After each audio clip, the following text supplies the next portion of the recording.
Okay, so the next thing that I want to do here is actually get us building our own form. So I'm going to go ahead and open up Sublime.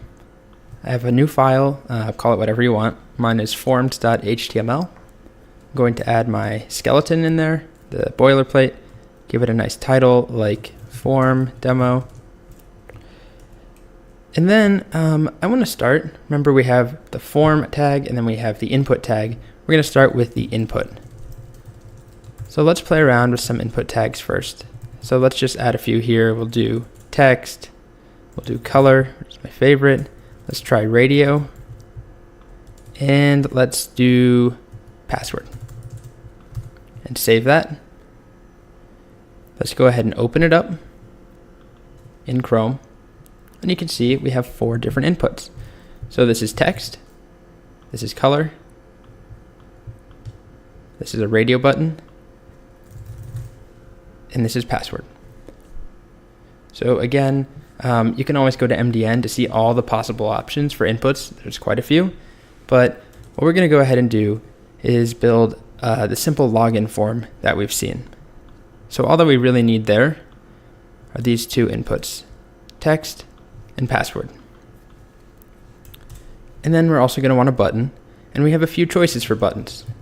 We can do this, create a button tag, and click, let's say, submit here. But what we can also do is make another input with type equals submit. And you'll see, we refresh, they look identical. And they're not going to do anything in this case. So we have username, which is what will go here. And then we have our password. But that's not really clear to a user, just someone who's encountering this form for the first time. So there's a nice attribute called placeholder that we can add. And what placeholder will do, it takes some text. So I'm going to go ahead and add placeholder equals username, placeholder equals password. And it's just going to be the text that is temporarily filling the input before the user alters it. So we end up with, have a small typo here, placeholder, there we go. We end up with username and password. So let's go back. I'm just going to add an H1 here, just say login. Here's our form, although technically it's not a form yet. It's not a form tag. It just looks like a form to us. It's 2 inputs.